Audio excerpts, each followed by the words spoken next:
Welcome back, everybody, to the PGA DFS Pick Show. I am your host, John McNutt. You can find me on socials at JohnCool19 here for Fantasy Sports Insight talking PGA DFS.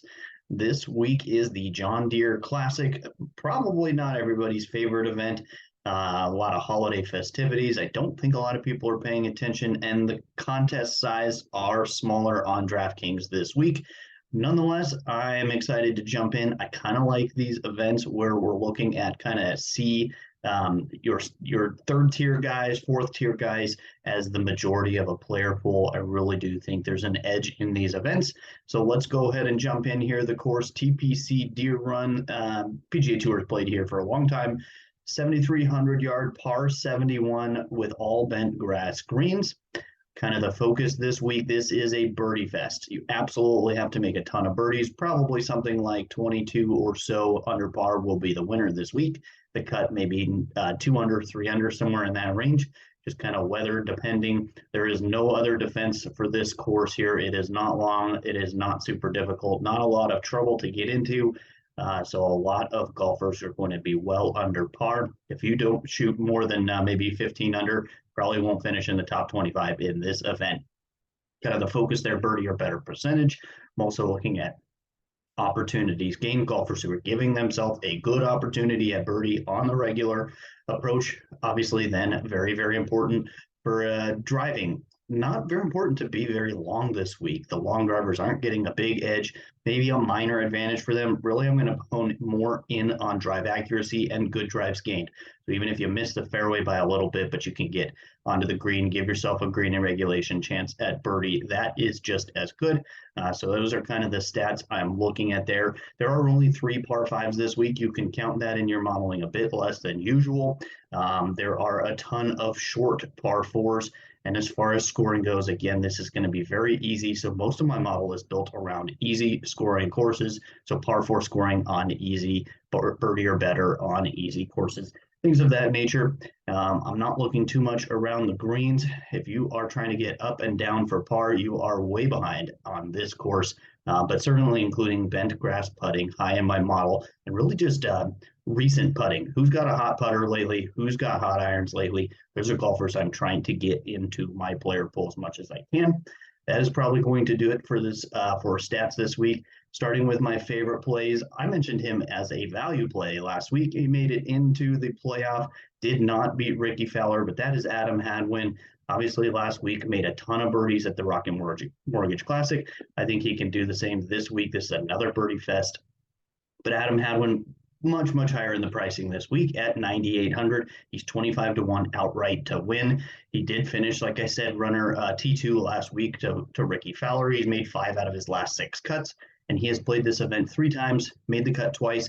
One of those was a top 10, one was a top 20, so he's familiar here. He ranks number 1 in my modeling when it comes to shots gained on easy courses, and he ranks 17th fairways gained his last 50 rounds. I think Adam Hadwin is a great place to start your cash lineups. Him and a couple other golfers at the top of the lineup, including Eric Cole, top of the pricing, are going to be very popular. People I don't think are going to want to overpay for McCarthy, but I think that kind of results in Adam Hadwin here and Eric Cole, who I'll mention next. Both should be popular golfers this week. Leading into Eric Cole, he's 9,700 on DraftKings, 30 to 1 outright to win. The form is really good. He's made 8 out of his last 10 cuts. 6 of those were top 25s. He did not play last week, but turns out he was going to play a charity event. So it sounds like he is a good guy as well, missing out on an opportunity like the Rocket Mortgage just to play in something like that. Certainly shows that he's a good person as well as a very good young golfer right now. He did play this event in 2021.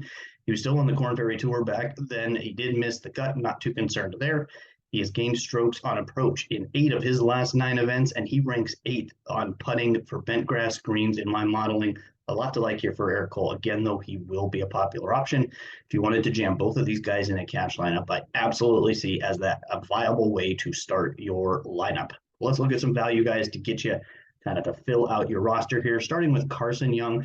I think he may be popular as well. We'll see kind of as we get later into the week with how the projected ownerships go, but he's made 7 of his last 9 cuts. 5 of those 7 were top 25 finishes. He ranks 11th in good drives gained over his last 50 rounds and 12th in opportunities gained over his last 24. And the putter for him, absolutely hot. He's gained strokes putting in each of his last 9 events. I like Carson Young a lot this week at 7,200. I think you can fit him in cash or GPPs. And then also mention, not on this slide, but Justin Lower, very, very good at 7,000. He played excellent last week. He's made the cut in 6 of his last 9 events. 8th place was his finish last week at the Rocket Mortgage. And he has played this event one time, finishing 51st. That was last year. For me in my modeling, he ranks number 1 on bent grass greens over his last 75 rounds and ranks 15th birdie or better on easy courses his last 24. I think an excellent option as well in the low 7Ks. I don't know how much I love playing Justin Lower in cash, but certainly a GPP look. On 2 more guys, these are some lower owned pivots. The ownership is not great here on a Monday afternoon. As far as ownership goes, though, I don't see many people flocking to Ryan Palmer. He played very well last week. Similar course setup, lots of birdies to be made, hot irons for Ryan Palmer. I think you should look his way potentially as a low owned option. And Matthew Neesmith, he's a great ball striker, very good on approach. I like him a lot, and certainly he is not a guy gaining a ton of steam at this point in time. I think his form over the last 6 months or so has really diminished his ownership, but I think he is absolutely worth a look this week at the John Deere Classic as a low-owned pivot option. Jumping into one and done, I'm going to go Russell Henley this week. I don't think there's anything special about that pick. Very likely to make the cut. One of the best odds to win this week. I have fallen a bit in the rankings. Part of that was due to Tony Finau last week. A lot of people had Ricky Fowler, and I did not. Went with Tony Finau. He missed the cut. I am about $2 million out of the prize money here, so I could use a couple good finishes down the stretch. I think there's something like 9 or 10 events left in this season's one and done. So hopefully I can spike one here this week with Russell Henley. So I appreciate you watching, and certainly find all our content on our website and in our Discord. But website, fsidfs.com. Best way to get to the Discord is through the Twitter handle at FSI_DFS.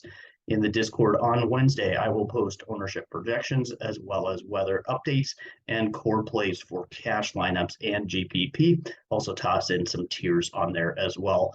I hope everyone has a great week.